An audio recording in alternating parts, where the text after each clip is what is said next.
Welcome back, everybody. This is Question Mark. And I'm Ame, who's ready for round two. I think I am. We've got some golems to look at here. Man, this one's giving Major Chucky energy. Oh, okay. Well, this one is Golem the Riddle Master, the mythic rare. For 1 mana and a black, you get a 3/1 halfling horror. As Golem enters, choose odd or even. 0 is counting as even here. Whenever an opponent casts a spell with the mana value of the chosen quality, choose one that hasn't been chosen. You put a 1/1 counter on Golem, each opponent loses 2 life and you gain 2 life, or draw a card. Okay, so this is one that I've seen before, and I thought it was good for a hot minute, and then I now don't think that he is. He's basically only good for about 3 turns. Yeah, or even like one turn, really? Possibly, depending on how it Because goes. each opponent's probably going to cast a spell, and if they happen to all be odd or all be even, then, he'll get a counter. He'll steal 2 life. He'll draw a card, and then he'll sit there doing nothing for the rest of the game. I guess he's a 4/2, but I think the plan is then to get him dead so that you can recast him and do it again, and I don't think that's very powerful. Same. Also, I don't think that he's really better in the 99 because Halfling is not a very well supported type in black, and Horror is not a very well supported type, period. Even though I do have a Horror deck with Captain Nagathrod as the commander, I usually just call him Captain N because saying his whole name is a little tricky, especially for opponents, but now there's a lot of captains. There he is. Oh, there he is. I think it's something like Captain Nagathrod. But I also call him N because it's a reference to an old cartoon. Oh, Captain yeah, I'm familiar. N, the Game Master.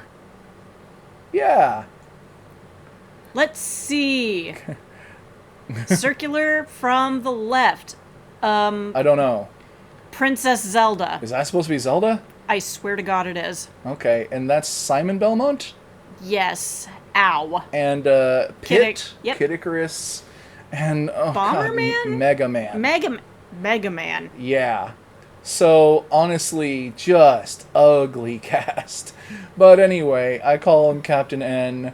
He gives horrors you control menace, and when they hit opponents, they mill, and then you steal things out of their graveyard, and it's good and fun, I think. But this guy wouldn't be great in there because he doesn't have evasion. If I cast him on turn 2, then he's probably going to be dead before Captain N comes out on turn 5.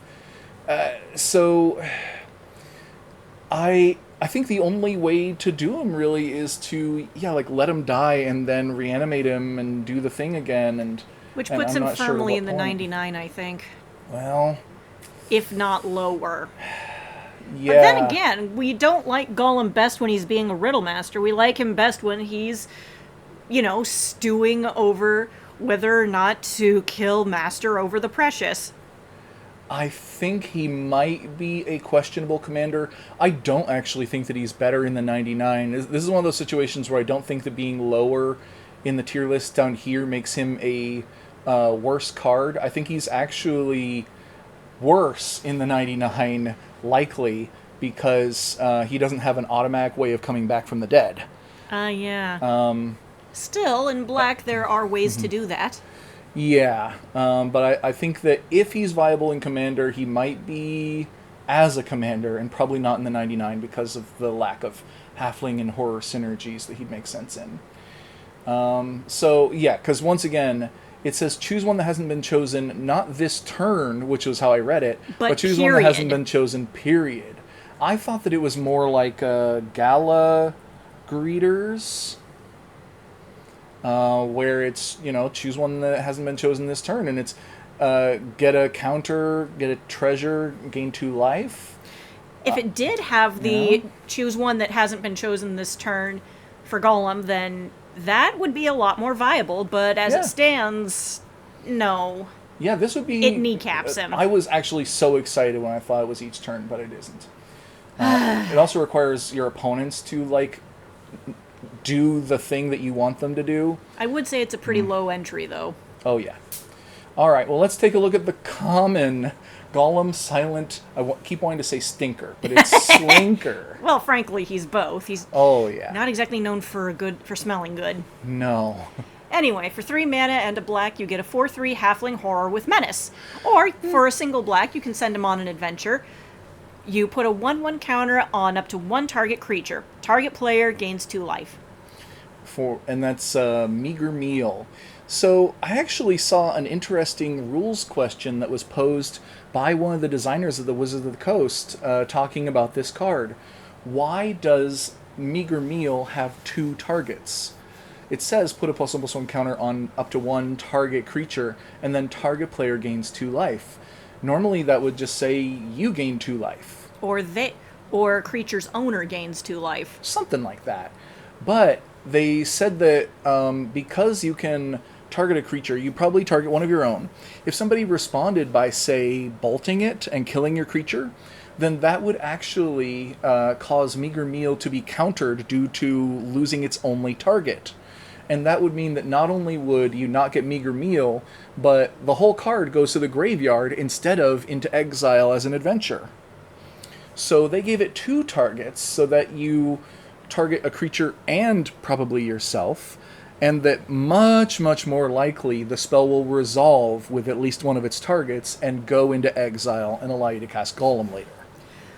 But as a commander... Not very good. No, sorry. No, because, I mean, you're not going to be able to do this repeatedly very much, and it's not really worth it. 4/3 menace for 4 is okay, but nothing to write home about. That feels fairly obvious. And once again, Halfling and Horror aren't good tribes in black, in my opinion. There are worse cards here. I think this Gandalf and this Bomber are genuinely pretty bad. But, he goes around here, I think. All right, Gollum, last shot. Last shot for this set. I think you had some good ones last time around. But Gollum the Abandoned. Gollum's throwing a tantrum now. Mm-hmm. For 1 mana and a black, you get a 2/2 halfling horror. Gollum can't block. Uh-oh. When Gollum enters, exile up to one target card from an opponent's graveyard. Each opponent loses 2 life. For 2 mana and sacrificing an artifact or creature, return this card from your graveyard to your hand. Activate only as a sorcery. Well, hate to say it, but that seems pretty bad again. Some people just aren't meant to be commanders.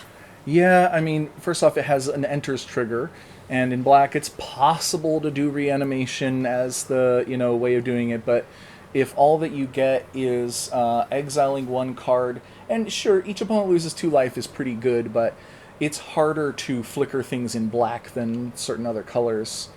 And then 2 mana and sacrifice something to return Gollum from your graveyard to your hand. Okay, well, that makes it clearly, better in the 99. Yeah. Right? But even then, I don't think it's great in the 99. I'm going to put it right here. Oof! Went below Bilbo. Yeah. Yeah, I hate to say... I mean, he can't even block, so, if half of what he does is reanimate, how are you going to get him dead? Not by protecting you, no, by attacking recklessly, and then your opponent can choose if they want to kill it or not. Just so much of this is out of your control and not synergizing well. Well, again, Gollum isn't really at his best in The Hobbit. No. He's much more interesting as a character in The Lord of the Rings. Yeah, and he's got multiple, I think, good commander cards in The Lord of the Rings. This just ain't his time to shine. No. As we move on to Keely the Resourceful. For 1 mana and a white, you get a 1/2 Dwarf Scout with Storied. And just as a recap, if you control 3 or more artifacts, legendaries, and or sagas, you have an enduring story for the rest of the game. It's a bit like City's Blessing. As long as you have an enduring story, you may pay 0 rather than pay the equip cost of the first equip ability you activate each turn. Where's my Colossal Hammer? Ooh, yeah! Whenever another dwarf or equipment you control enters, draw a card. This ability triggers only once each turn. Okay, so this is so wild that this is, whoa, his name just escaped me. Colossal Hammer? No, his name, a guy, a dwarf. who draws you cards. Oh no, we saw him earlier today.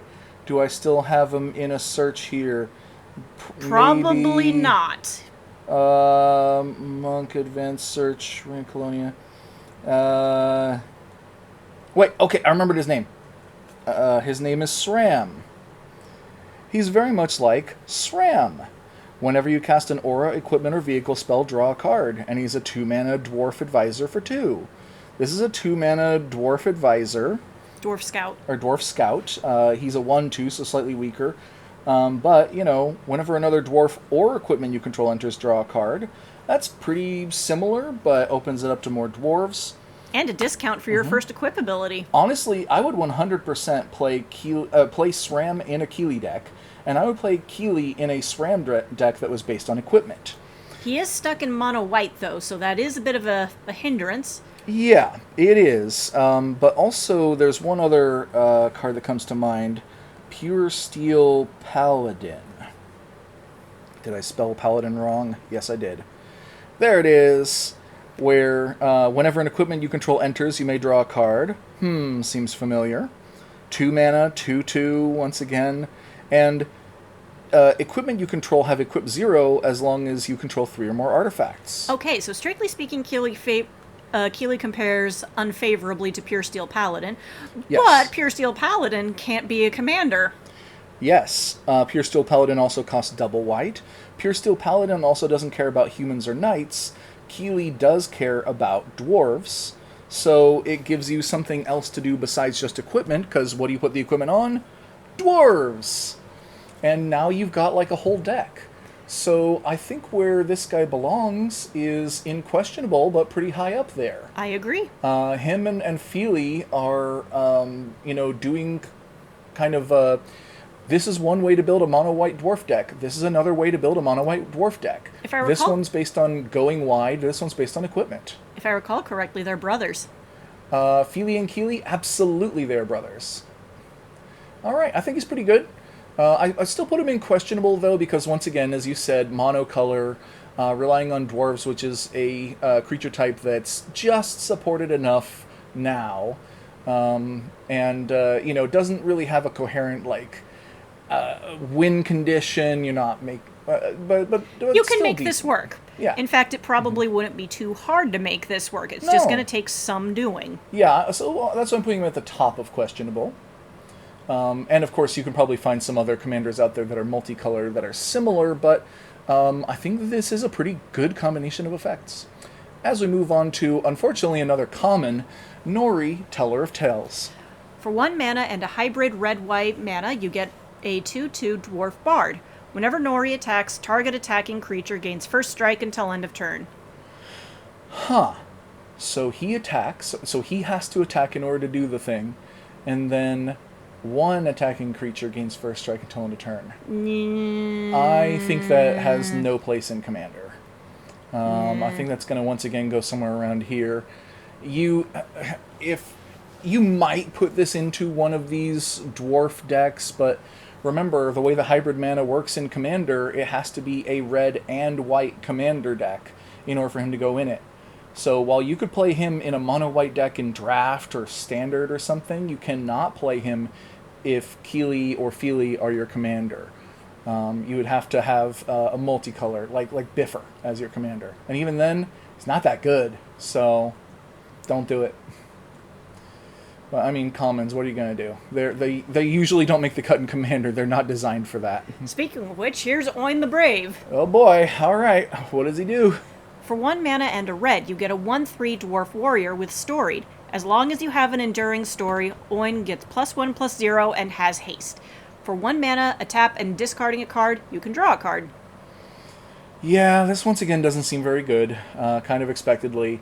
I mean, you want to have an enduring story as fast as possible in a deck like this, but are you going to have it by turn 2?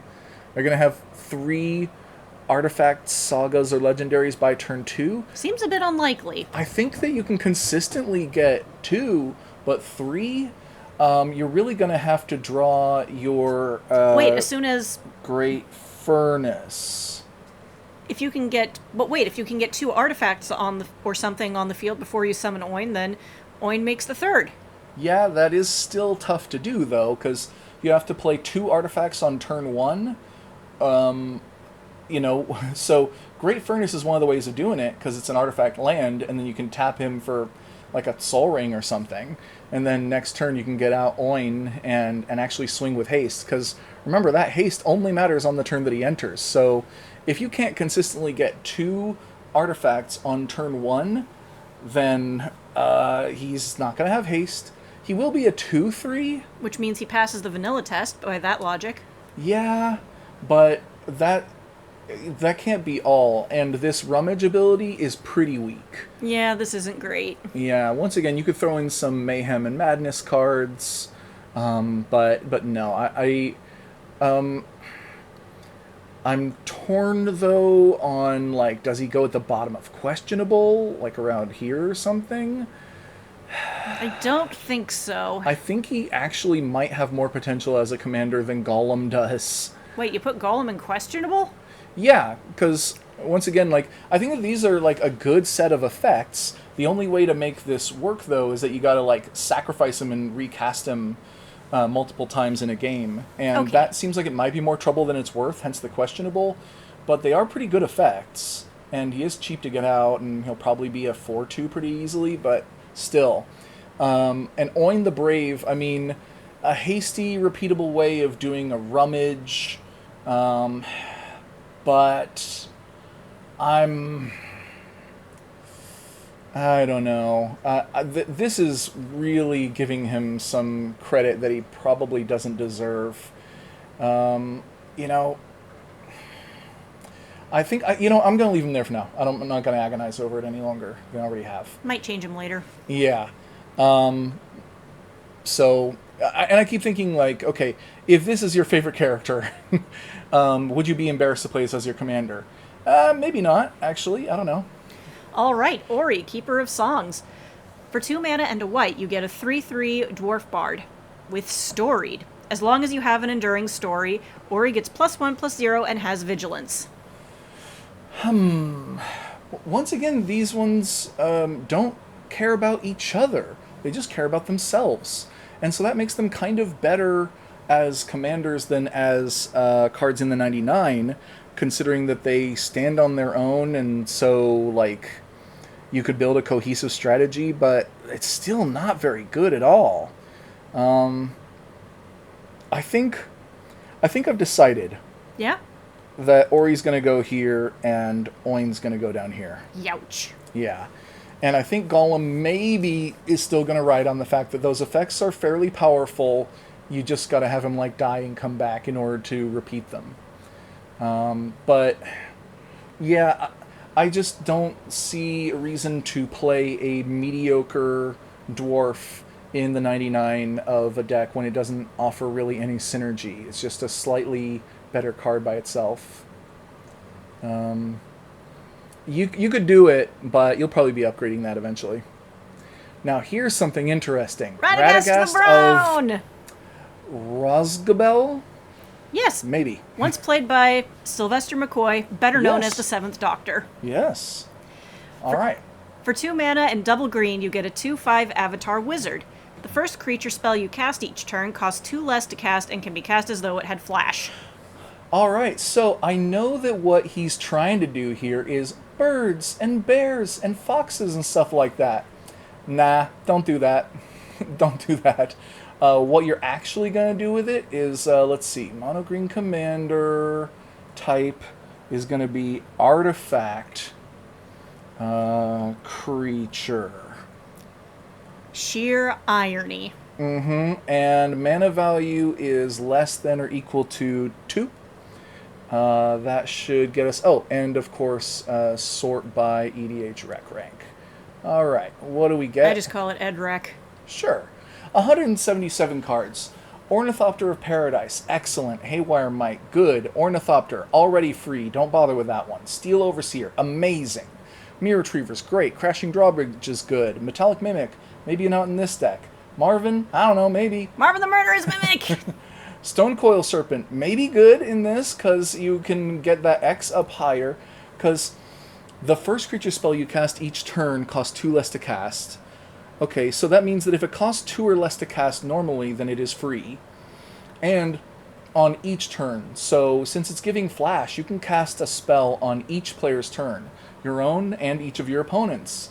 So yeah, you can drop Marvin on your turn, Steel Overseer on your opponent, Mirror Retriever on the next opponent, Crashing Drawbridge on the next opponent. Come back around, you've got 4 artifact creatures for free, and they do stuff like put counters on each other. Have you met my metal friends? Yeah, so strangely, the strongest thing I can see Radagast doing is make a robot army. Was that what you meant to do, Radagast? I don't think it was. I mean, granted, you could still play a few things like Beast Whisperer, which I'm sure is what he was thinking of. You cast a creature spell, you draw a card. Cool. Well, now those creature spells cost 0 mana. Cool. Yeah.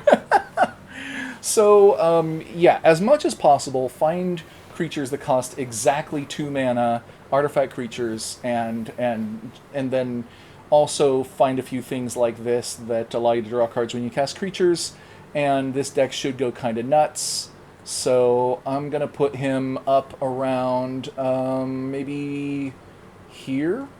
All right. Because I think Biffer is still limited to dwarf triggers, which, strangely, I think that 2 mana or less artifact creatures is a more wide open format with more synergies than if you limit it to just dwarves with triggered abilities. And casting a spell on each turn for free is pretty powerful. So, that's a pretty good rare if you ask me. Oh no. Time to go through some smog. Oh no. Well, this is the common Smaug, the Great Calamity. That is some gorgeous art. I love it.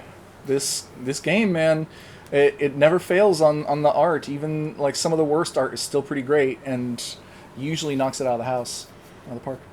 For 5 mana and double red, you get a 5/5 dragon with flying. Mm-hmm. Or you can send him on an adventure for 4 mana and a red.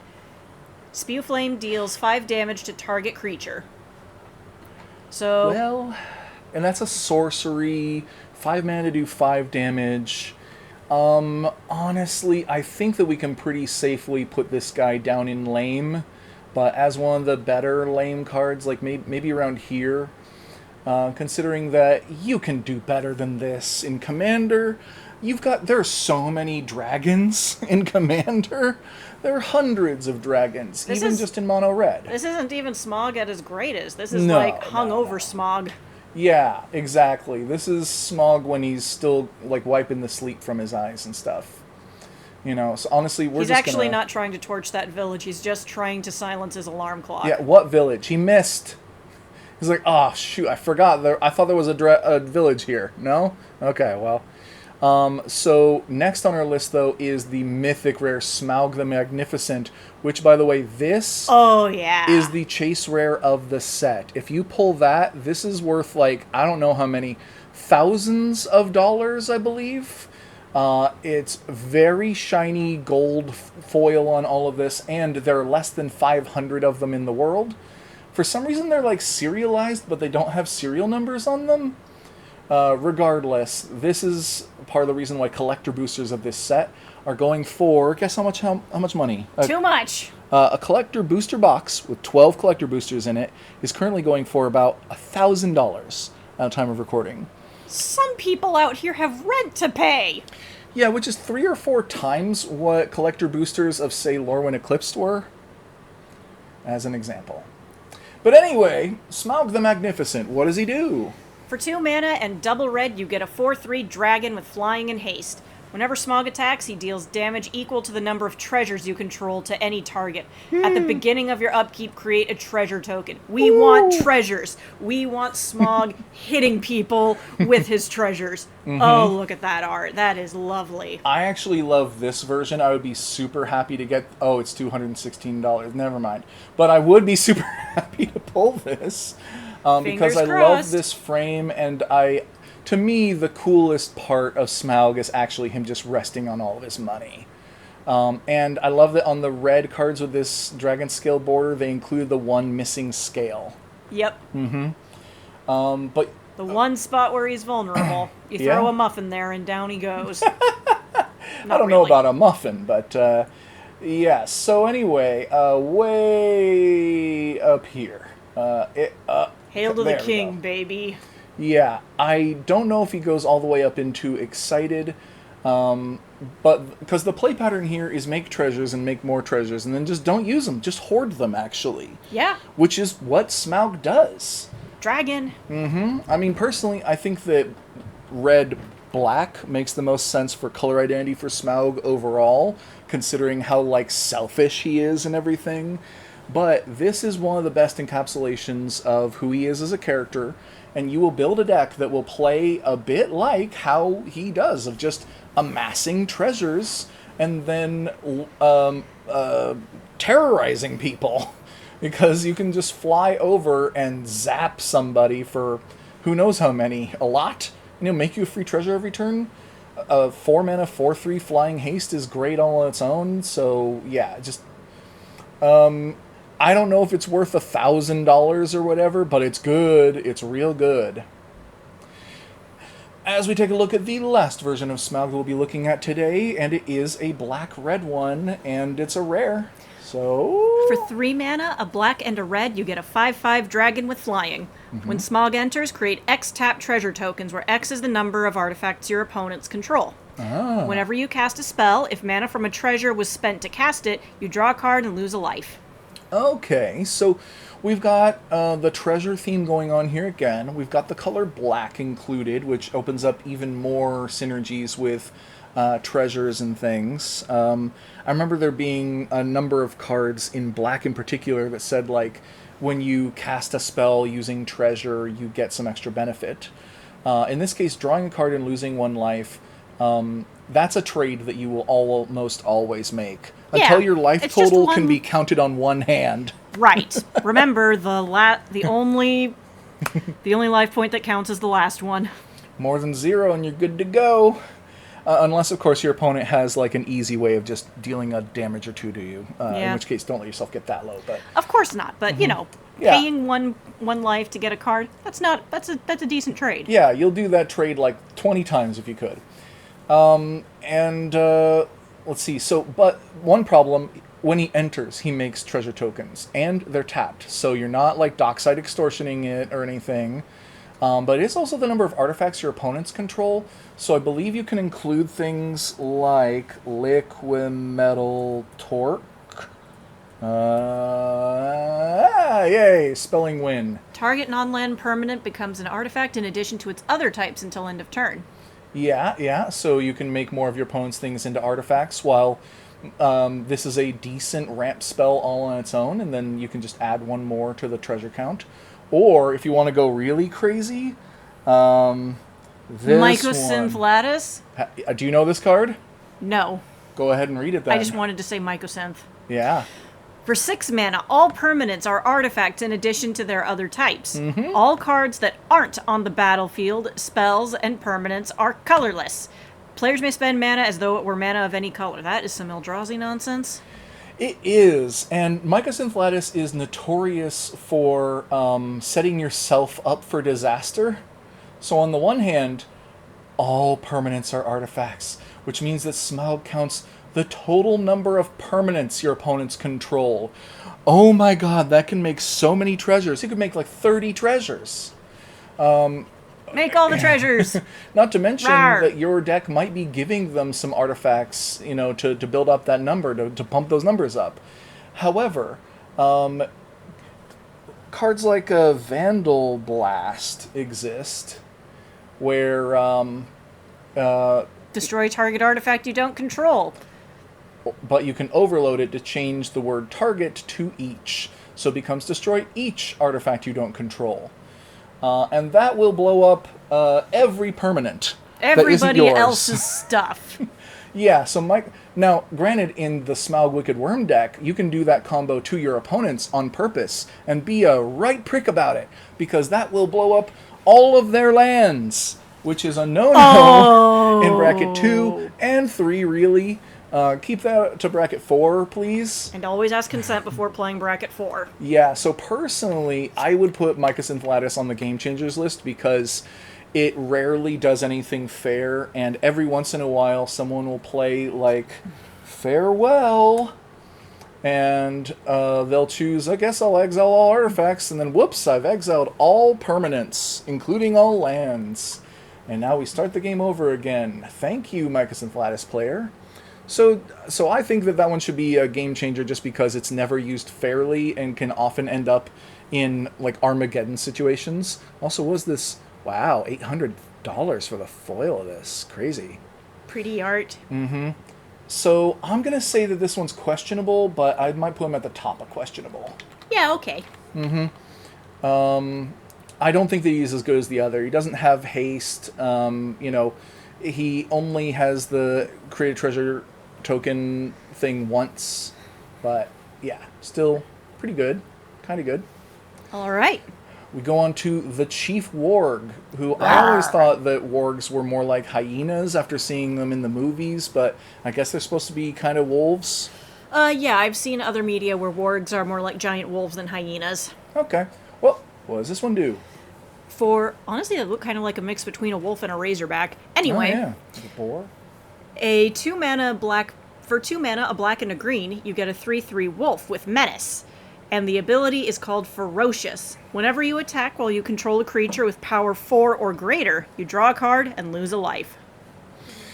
So this is pretty awkward considering that your commander does not have power 4 or greater. It's obviously a pretty easy hurdle to overcome, though. Green has a million ways of giving your creatures +1/+1. Black has some. But it seems pretty obvious that the other warg... Oh.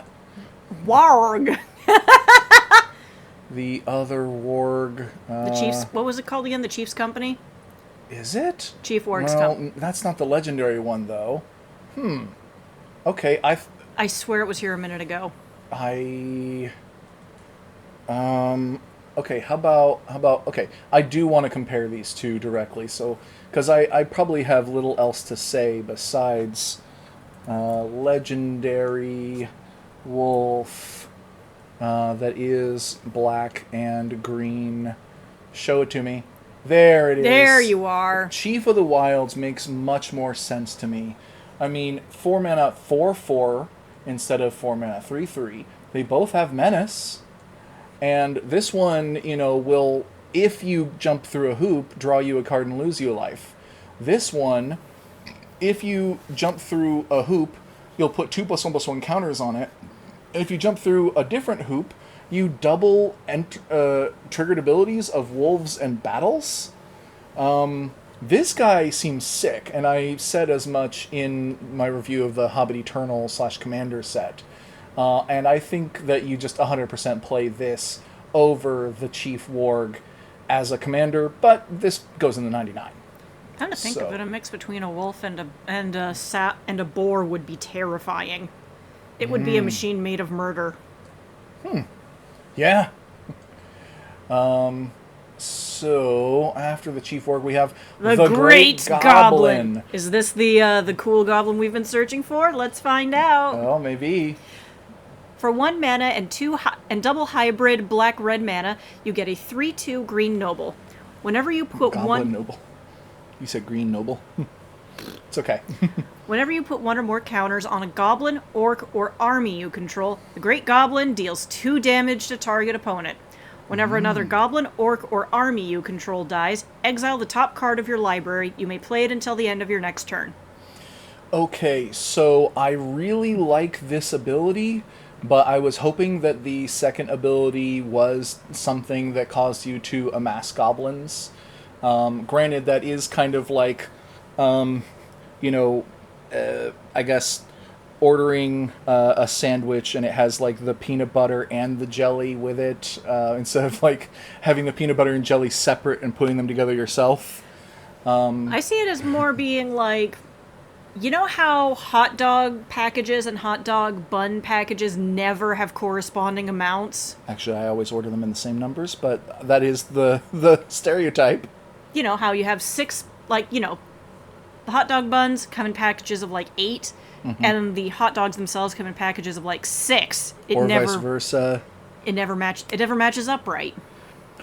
I mean, that was a comedy skit that I heard like 20 years ago, but I have been buying hot dogs where they both come in packages of 8 regularly. But Oh, nice. Regardless, I get what you're saying there, that it is usually a little bit more interesting design if you have a half of a combo here and the other half of the combo somewhere else, so that you have to put the two together. Right. And it's nice if your commander has the rare, unique part, and then you can put a lot of cards that do the other part in the deck. Well, how many parts do we have that involve putting counters on goblins, orcs, or armies you control? I think that the search would be a bit involved. There might be enough, though. And goblins, orcs, and armies dying, you get the whole impulse draw thing of exile a card. You may play it until the end of your next turn. That's fairly versatile. I think that this isn't as, like, straightforward, like, clearly good as I was hoping, but I think I'll put this guy in high up in the questionable, because it depends on how easy it is to put counters and deal 2 damage to target opponent. Because also, you've got 3 opponents, so you'd have to do it 3 times in order to, you know, be worth your while. And Amassed Goblins, by the way, only exists in this set, so you need to probably combine it with some Amassed Orcs, find some other ways of putting counters on goblins. Sounds like it would be a bit tricky due to lack of support. Yeah, so hence questionable, but pretty high up in questionable. You could probably do it. But let's continue. The Eagles! The Eagles are coming! Yeah, and this guy, if I remember right, is pretty crazy. Why don't you tell us about the Lord of the Eagles? For 7 mana and double blue, you get an 8/8 Bird Noble with Flash. This spell costs X less to cast, where X is the total power of creatures you control with flying, and also it has flying. We Surprise. want to fly. I just want to fly. Like a birdie in the sky up so high. This guy is like when you look up bird in the dictionary. You know, he's the guy. Now, how good is this? How hard can we flip the bird here? It is counting the total power of creatures you control with flying, which means that the rest of the creatures that you have before the Lord of the Eagles, they don't have to be birds. They could be any kind of creatures with flying. That opens it up to a lot. A lot. So let's say that you get out a flying creature on turn 1, on turn 2, on turn 3. You could get that mana cost all the way down to affordable on, say, let's say turn 4 is pretty reasonable. All right. Where you could get that cost reduced by like 4 or 5 or something like that. Okay, so say you cast them on turn 4. You can do it at the end of somebody's turn or in response to an attack. It's got flying. It's an 8/8. That's pretty big. You kill people with 21 or more commander damage. 7 is usually the the special number, because you hit someone 3 times for 7 commander damage and they die. Yep. This is a little bit more than that, and that would be nice if it had like trample, where if it's reduced sometimes by just 1 or 2. But in this case, if it's reduced by all 8, because it's either getting chump blocked or killed, or it does all 8. So it's kind of weird that you could get to like 16 commander, and then you hit them again, you get to like, what, 24? I think is the math, which is kind of overkill. And then you're stuck in mono blue, so you would have a hard time like buffing that, giving it things like trample or lifelink. And this just doesn't seem like a particularly versatile deck. But also, a lot of players will have a vulnerability to flying. And sometimes flying just says unblockable against some players, or they have like 3 cards with reach in their deck and they didn't draw them this game, and you just roll over them with an inexorable army of flying creatures. So I think this is another one where I kind of have to put it, well, either questionable or high potential. I'd put it in questionable because Yeah. the fact that it's a flash creature, as a commander, that kind of, it doesn't remove the usefulness of flash, but it does remove the element of surprise, which does put a dent in it. And You know, it's not going to circumvent the mana tax either. you know what though? This guy could be pretty great in the 99 of a bird deck. Oh yes, this guy would be a bomb in the 99 of a bird deck. Yeah, so, maybe that means I need to put him here. That, what? I think that's right, actually. Like, he's not a bad commander, but he lacks some versatility in that he doesn't, like, draw you cards or, make you treasures or... He's here to come out at the last minute and be fantastic. That's why he's probably the widest known example of a Deus Ex Machina. Oh, yeah. This is why he didn't carry the hobbits to Mordor. Yeah. This is not what he is for. He's there to save the day, not to Yeah. to accompany you on the journey. I could see winning some games against some unprepared opponents, but honestly, if you can't beat the Lord of the Eagles, then I think that you haven't built a very good deck. And if you're bracket 2, that's okay. But if you're bracket 3, you better be able to kill the Lord of the Eagles. I guess you could run some counter spells as backup, but still, I think it's probably better in the 99. As we go to the Master of Lake Town, which I believe, once again, in the movie was played by Stephen Fry, who also played the Goblin King. Oh, why did they make Stephen Fry play the Goblin King? Fat. If that was literally it, I am going to hit someone. I don't know. Anyway, the Master of Lake Town. For 1 mana and double black, you get a 3/2 human advisor with Death Touch. Jeez. Whenever a player loses life, that player mills that many cards. When the Master of Lake Town dies, draw a card for each graveyard with 7 or more cards in it. Ooh, madness. Ah, well, Kind of. It's only the 7 thing that... Never mind. Oh, yeah, that's more like... Oh, it's Threshold is what it is. Threshold cares about graveyards that have 7 or more cards in them. And there's a special version, a little special. It's just an extended art. Okay, I mean, Death Touch is cool. It's pseudo-evasion, as a lot of people won't want to block Death Touch with... I mean, people could trade a 2-power creature for this, so there are going to be... It's not evasion, really, but it discourages certain blocks. If your opponent has something really big, they don't want to die to it.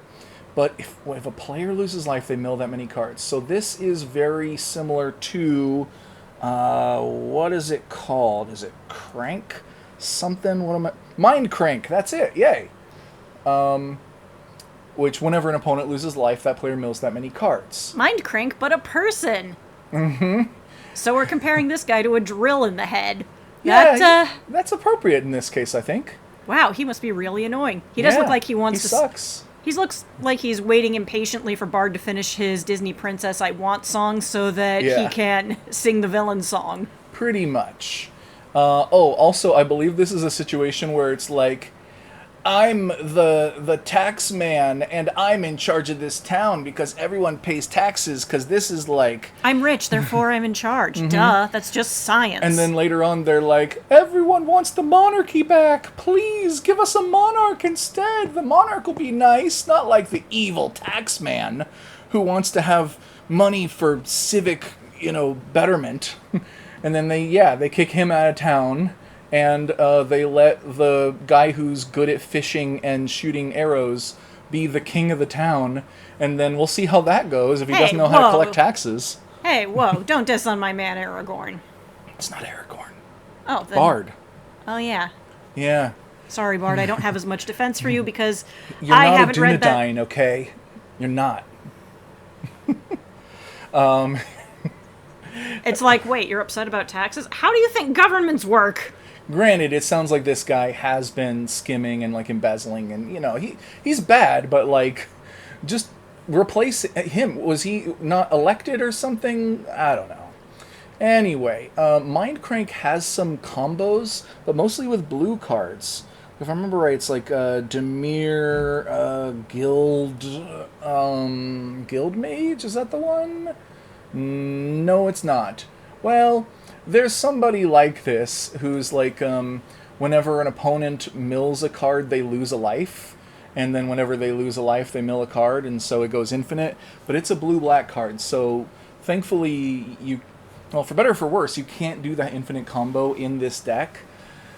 So, and actually, milling people is easier to do than making them lose life.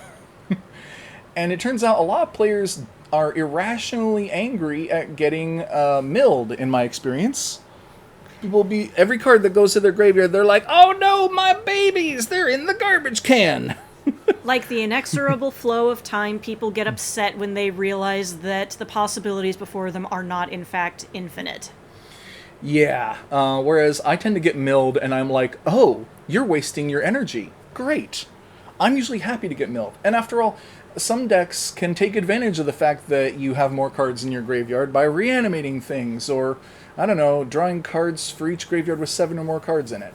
So I think this guy has some potential, but it's kind of like all amounting to what?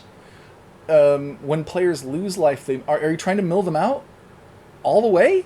I doubt it. They need to lose like 95 life before they lose 95 cards from their deck. Sounds like this guy should go in low questionable. I think so. I'm going to put him maybe here. Yeah. All right, let's move on.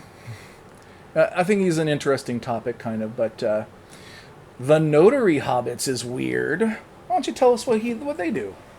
For 3 mana and double green, you get a 1/1 Halfling Advisor. That sounds terrible. When the Notary Hobbits enter, if they're not a token, create 2 tokens that are copies of them, except they aren't legendary. And you can tap to add colorless for each Halfling you control. Aha, okay. So it's not a 5 mana 1/1, the worst vanilla test to date. It's 5 mana for 3 1/1s. Still not a good vanilla test, but each of them tap for at least 3 mana? Every halfling dorks. Okay. And hobbits are pretty well supported in green, aren't they? Pretty well. They halflings are half green and half white, I think. So green has quite a few.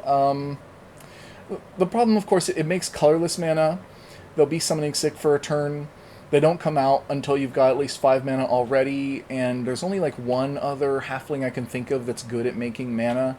Delighted Halfling? In green, yeah, Delighted Halfling would be really good, of course. And then, okay, say he you already do get dorks these for out. green. Yeah. Say you do get these out, you're now going to be rocking like, I don't know, 9 mana from the halflings at least alone. And then you probably had 5 mana on top of that, so like 14. And then maybe you had one other halfling, so like 3 more mana, so 17 mana. So the turn after you drop these guys, you've got like 17 mana. What are you going to do with it? Don't tell me cast another halfling. Because I think what you've got to do in that case is like, you got to go big to something like Genesis Wave. I don't see this that much anymore, but this used to be the go-to spend tons of mana in green. If you could read this for the class. Reveal the top X cards of your library. You may put any number of permanent cards with mana value X or less from among them onto the battlefield. Then put all cards revealed this way that weren't put in the battlefield into your graveyard. And the cost is X mana, triple green. So the turn after you cast Notary Hobbits, you can probably cast Genesis Wave, where X is equal to something like 12. Reveal the top 12 cards of your library and put any permanents you find this way onto the battlefield. That is pretty sick, but it means that you'd have to be playing lots and lots of permanent cards. Or you could do something like Last March of the Ents. That's another one. 8 mana. A lot of people do that, though. Oh, wait. Draws cards equal to the greatest toughness among creatures you control? Uh-oh. Maybe don't do that. You could go with, what's the, well, there's Decree of Savagery, that's probably not going to be worth doing either. I mean, it's 9 mana, put 4+1/+1 counters on each creature you control. At instant speed, that's quite a few counters. I can't think of the one. There's another one that you can, like, search your deck for a creature, put on the battlefield, and then all your creatures get bigger. And I think that's probably the one that you really want. But I'm struggling to think of the name of it. I'm sorry. I think I'll make one last search, and then I think I'll wrap it up on this card. But it has, let's see, text includes X, and I'm going to say search library, and then maybe that'll get us there. No. Pretty art, though. Yeah, what? How could that be? Oh, okay, wait. It's a sorcery. So type line is sorcery. I think you guys need to know about this card because it's also like one of the more busted ones in Commander. I will recognize it as soon as I see it. It has a dinosaur in the art. And there! Finale of Devastation. That's the one I was thinking of. Okay, so you could put like a dozen mana into this, right? And then search your library for any creature card with mana value X or less, put on the battlefield, and shuffle. Then if X is 10 or more, you only want to do it with X is 10 or more. Then creatures you control get +X and gain haste until end of turn. So that's how you win the game. Basically, fuck you, I win. Yeah, but that's only one card. A lot of the things that I saw that you could do with this don't quite work out. I think I'm going to put them here as that's potentially a lot of mana. But your deck is going to be like dinky little halflings for like 4 turns, and then you're going to do one massive spell if you drew it, if you found it. So I don't know that that's going to make for a particularly satisfying game, but maybe you can come up with a better plan than me. Here's hoping. As we move on to the Queen of Dale. For 1 mana and a white, you get a 2/1 human noble. Whenever an opponent casts their first non-creature spell each turn, you recruit. That is, you draw a card and then discard a card. If you discarded a non-land card, create a 1/1 white human soldier creature token. Okay, so this is the white-blue version of the connive ability that you mostly see in blue-black. The white-blue version? Yes, so white and blue cards in this set will have recruit, whereas black and blue cards in other sets have had connive. And both of those say draw a card, then discard a card, then if you discard a non-land card, do something. In the case of connive, you get a +1/+1 counter on the creature. In the case of recruit, you make a 1/1 white human soldier creature token. So they're practically the same ability with a slightly different... The black one is more selfish, you know? Same move, different take. Yeah. And it's clearly because they wanted to have some like card filtering going on in white-blue for this set. So opponent casts their first non-creature spell each turn, you recruit. Well, I guess you want to have a mono-white deck that really wants to recruit. A deck where any non-land card, you would actually be fine with it turning into a free 1/1 human soldier creature token? I'm not sure about that. I mean, that's a maximum of 3 per round. Yeah, and it's under your opponent's control, not yours. You can discard lands, of course, but what's the point? If you discard anything else, it could maybe be things that you can reanimate in white, because like if it's small creatures, you could reanimate it with white. I don't see this quite coming together, but I do think that this could be pretty good in the 99 of certain decks, maybe around here, because I think that there are going to be some decks that include white where they'll want to be making 1/1 tokens, you know, but you just need to have more sauce than this. This is not enough sauce. This is a dry sandwich. You know, it's got some pretty good ingredients, but it's too dry. As we check in on the Sackville Bagginses. Wow, these are the only unpleasant-looking hobbits we've seen today. If you don't count Smeagol or Golem. I kind of don't. That's He's fair. it's He's like, barely a he halfling. was a anymore. halfling at one point. he's barely Now a I don't hobbit. think he is one anymore. In fact, don't they describe him as similar to a hobbit? Yes. Because he came from like a cousin. Like, you were from the river folk breed. once, weren't you? Yeah. I still think that that's a little problematic what Tolkien does, where he's like, oh no, they're like a different species because they're from up the river. No, you're hobbits. You're just like a different race or something. Get over it. I don't know. I just kind of Whatever. figure it's like, oh, wait, so you're like, I don't know, maybe they're just like barely cousins? I don't know. Anyway, Sackville Baggins is.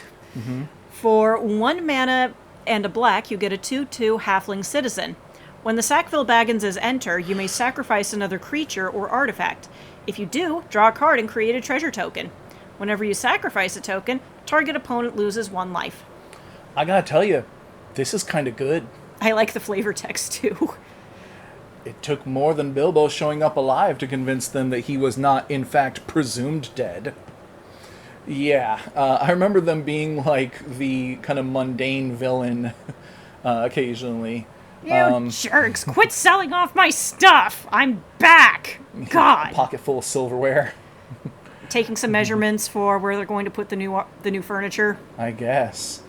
So, okay, first off, this whole when you enter, you may sacrifice a thing, draw a card, and create a treasure token.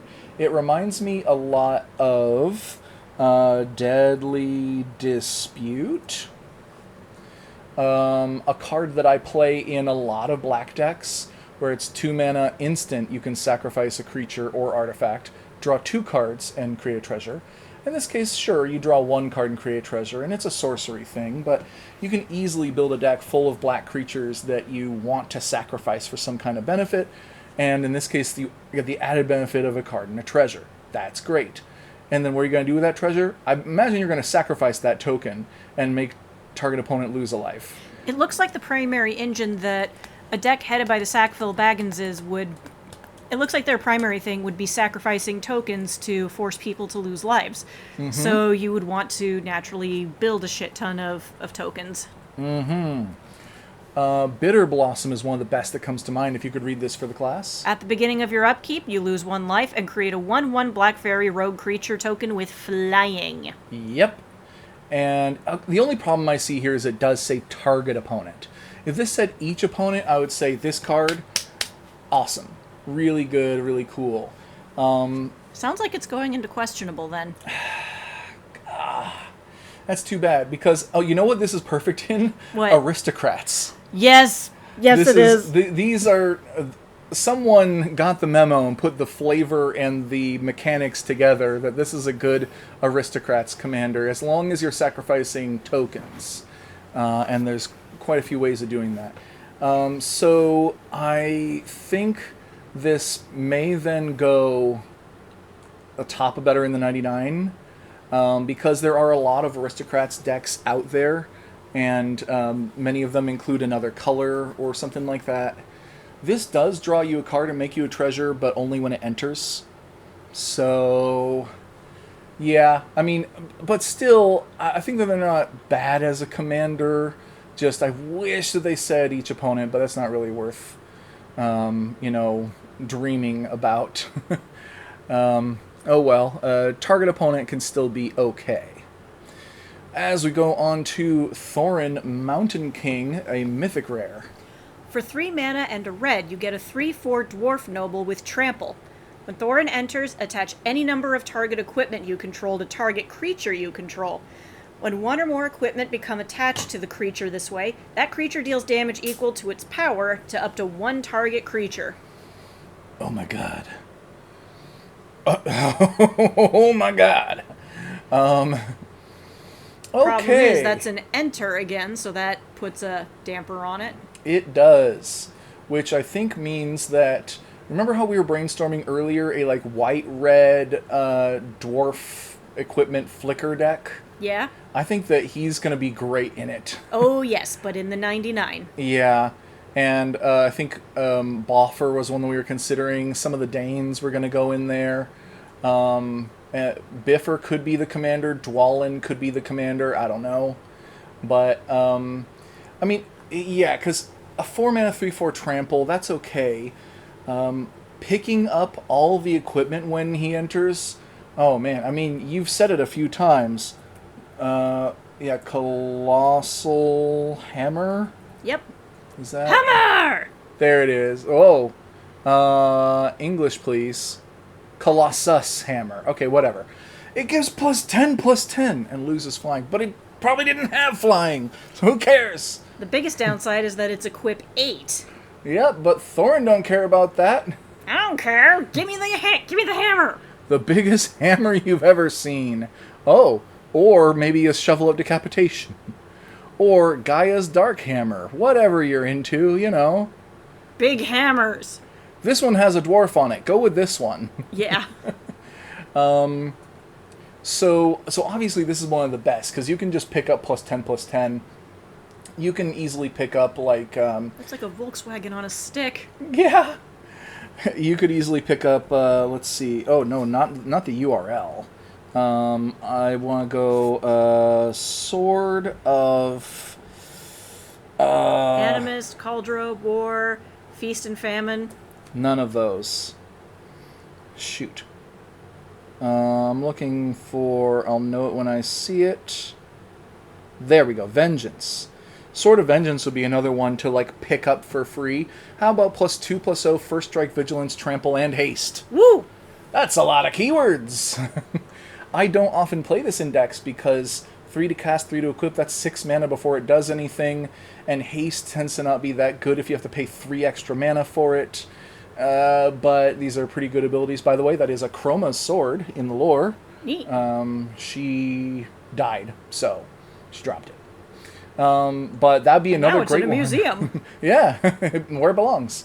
So Thorin, of course, could have himself pick it up, or somebody else, whatever, and get haste and all these other things. So you could potentially drop Thorin and just win the game on the spot because you played enough equipment that he just picks them all up, has haste, and you just go kabang. It's all about timing. And of course, he also kills one creature likely when you pick those things up. Because you put Excalibur on him as well. This one. Woo! For 12 mana. This spell costs X less to cast, where X is the total mana value of historic permanents you control. So your artifacts, your legendaries, and sagas. Mm-hmm. Equipped creature gets +10/+10 and has vigilance. And equips for 2. To a legendary creature only, and it's +10/+0, but still, considering Thorin cares about the power of that creature, and if you're going for like haste and trample and all that stuff, you can always just throw this all on Thorin and then swing for the win. So you could do that, but that's a huge risk, and you have to have dropped all this equipment on the field. This is like... do you remember that scene in Suicide Squad where Jared Leto is laying on a carpet surrounded by weapons? It was a cool shot, but not very practical. Yeah, it's kind of like that you do that in front of your opponents at the commander table, and see what they do before you pick up all those weapons. See what they do. Are they going to just let you pick up all 100 knives and then stab them with them? No. No, they are not. Not to mention that if you try to kill anyone with commander damage, you still have 2 opponents left. Yeah. And they just saw what you did. Yeah. I mean, once again, you could maybe throw in lifelink there, but you have to draw these things and play them. Excalibur is going to be probably pretty cheap when you've got artifacts and legendaries and stuff, but still, I think for all those reasons, Thorin is great in the 99 of an equipment deck. And also, when you play him then, it'll be a surprise that suddenly one of your commander, for instance, picks up every equipment that you've ever seen and chucks them all at one guy at one time, and they die. And then... Cool party trick, bro. Maybe last thing that I'll mention about this character is there's a goblin who I like... who, when he's dealt damage, he deals that much damage to an opponent. I can't remember his name. I don't know. We'll just go with Stuffy Doll instead, because I can remember its name. Because he says that he deals damage equal to that power to one target creature. You can't kill a player with that, unless you have Stuffy Doll, You can throw like 30 damage at Stuffy Doll and then kill a player. So there. Let's move on. We're at the last 4. Thorin Oakenshield is the uncommon version of Thorin. Let's see what he does. For a red and a white, you get a 3/2 Dwarf Noble with Trample and Storied. As long as you have an Enduring Story, artifacts and creatures you control have Ward 1. Oh, that's nice. That is nice. Keep your ship protected. Yeah, and you know what? I like a commander that costs 2 mana and gives you access to 2 colors. And by the way, well passes the vanilla test, being a 3/2 for 2 with Trample. And likely on, say, turn 3, you will have another artifact and maybe another legendary dwarf, and you're there. But I guess it's not that good as a commander, actually. It's not simple but effective, it's just sparse. Yeah, this is like having, I don't know, this is like having a salad with no dressing, I eat salads with no dressing. You're weird. I think that this is better in the 99, but once again, a pretty good one. If you are doing the dwarf deck, this seems like a solid middle-of-the-road guy to throw in there. In that he's got Trample, so he's good to pick up equipment. He adds some Ward, which is nice. He's very efficient for the early game and provides protection for the late game. He's solid, but he just doesn't do enough to warrant being a commander, you know?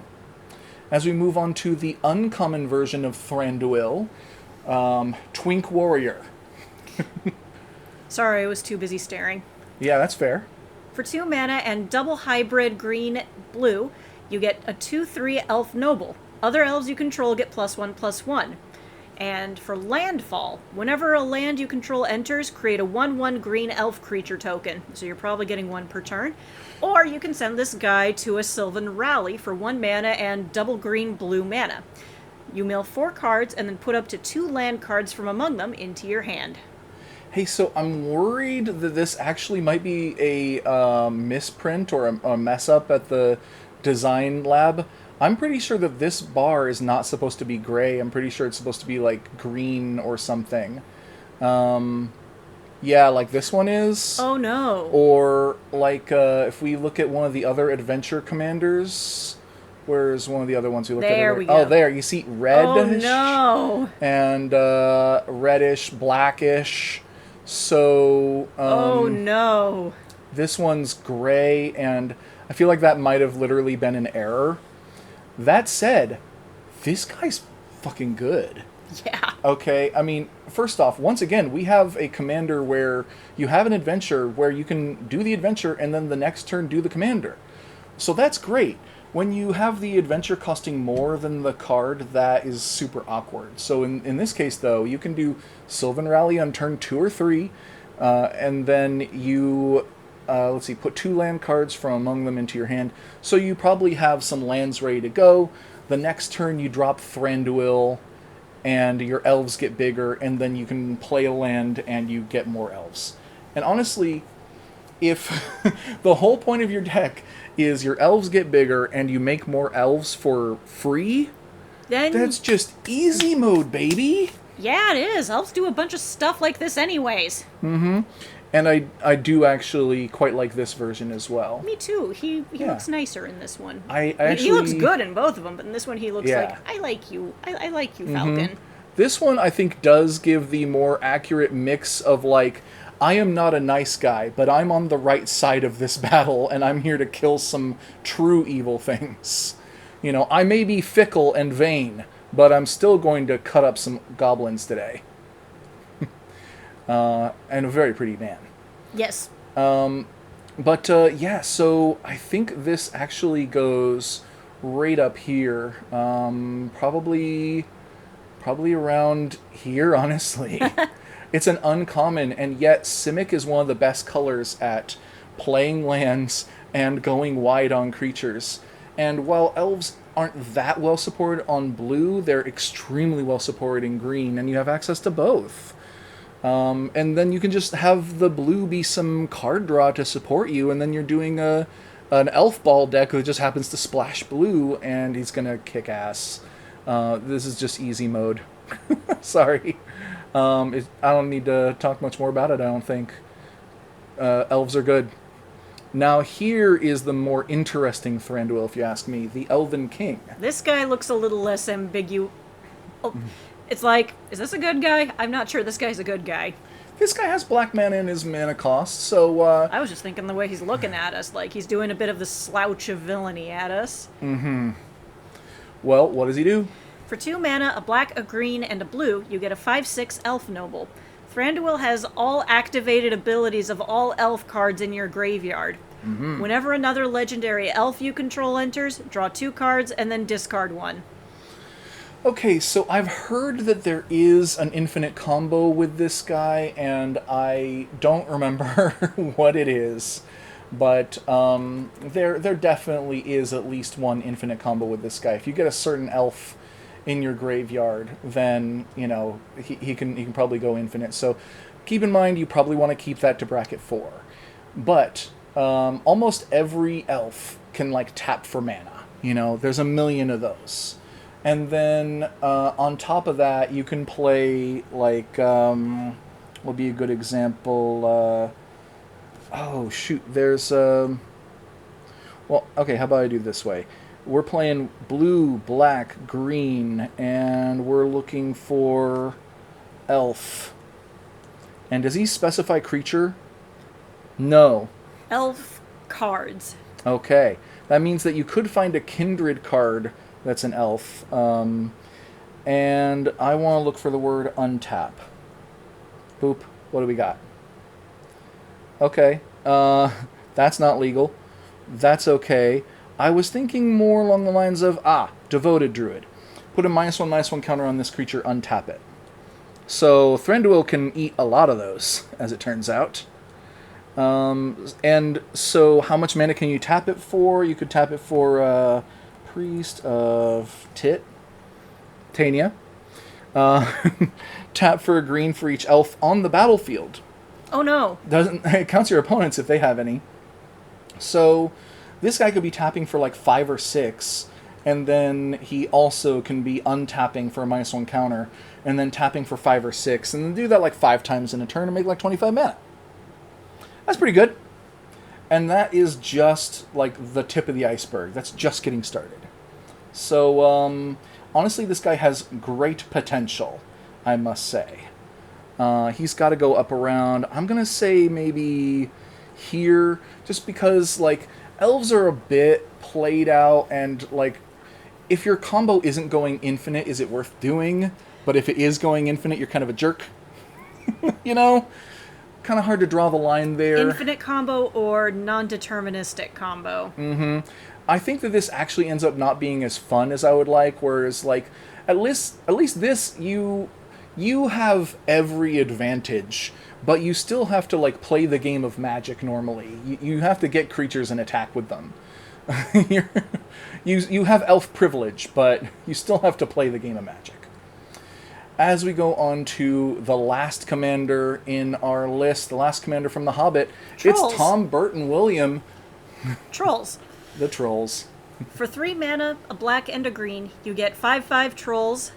For 1 mana and sacking another creature, you can draw cards equal to the sacrificed creature's power and then discard a card.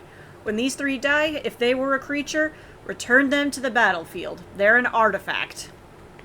Yeah, I mean, the flavor's pretty good, right? Yeah, but I feel like the flavor kind of overwhelms everything else. Yeah, okay, so it does mean, though, that if you build a deck around that first ability, then if somebody kills your commander, it comes back as an artifact, and that artifact still has the ability. It can't attack or block anymore, but you can still sacrifice creatures and draw cards. Okay, so a second lease on life. Yeah. As, you know, an artifact with that ability, as some kind of statue that turns creatures into cards. In green-black, there are a lot of ways of taking advantage of this. Let's see. So, sacrifice a creature, draw cards equal to its power. It actually reminds me a lot of, what was it called? Greater Good. Okay, that's really weird art for greater good, but you can sacrifice a creature, draw cards equal to its power, then discard 3. And this is frequently played in Commander, in decks that play gigantic creatures, especially ones that like cheat them out. But usually the idea is if that gigantic creature is about to die, then you turn it into like 4 cards. It would be 7, but you have to lose 3 of them. So this guy kind of does that in the command zone while giving you access to black, which is another color that cares about sacrificing and creatures dying and coming back. So I think there's some potential here, but you don't get this plan started until at least turn 5-ish, because even if you ramped a little bit, you still need to pay the 1 and have another creature to sacrifice. Discarding cards, you could probably just doing some reanimator stuff. I think they're all right. So actually, I think I'm going to put them in questionable, probably around here. Maybe one more down. I think around here. They seem all right. And I think I'm actually pretty happy with how this list turned out. Awesome. We got 3 excited. We've got a fair amount of high potentials. More better in the 99 than anything else, which is what you'd expect, and more lames than we usually end up with. Yeah, but of course this is a standard legal set, which is the lowest power level of sets that they make, and that most of these are commons or uncommons, which are cards that otherwise, if it wasn't for being Universes Beyond, these would not be legendary. They would not be viable as commanders in the first place. Right. The only reason that they're legendary is because these are characters with names. These are aspects of characters with names. These are story beats. And they have to be legendary because of it. Normal Magic worlds have a handful of named characters that are important to the story, but they have plenty of background creatures that are barely characters, and they don't need to be leaned into too much. But in these Universes Beyond sets, they tend to have a lot of characters, different versions of the character throughout time, and that's what people want to see in these sets. So they end up with more legends, and that means that also some of them are just not good in the main format that cares about legends. But that's okay. I think there's kind of a beauty to that, because, hear me out here, it gives people more opportunity to build decks wrong. It gives more people more opportunity to screw up, which is, sometimes screw-ups aren't always screw-ups. Sometimes they can lead to new innovations. And allowing someone to screw up means that they can further show what their skill is, and they can get more of a hard lesson in what they need to learn, in where they're at in their journey in learning to master this game. Yeah, I mean, it actually mirrors something that Mark Rosewater has said multiple times, and he's the head of research and development at Wizards of the Coast, which is that we make bad cards on purpose.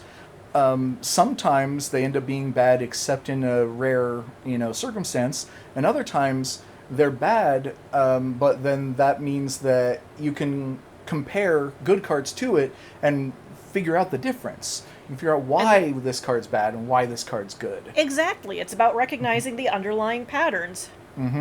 It can manage power creep a bit to have this new version of this card's a little bit worse than the last version of the card. But it's often not exactly the same. It's often a little bit different. Plus, you're going to remember a deck that's interestingly bad a lot more than one that is, just flat competent, and stuff like this. Yeah. And the variety of legendaries allows for more of this.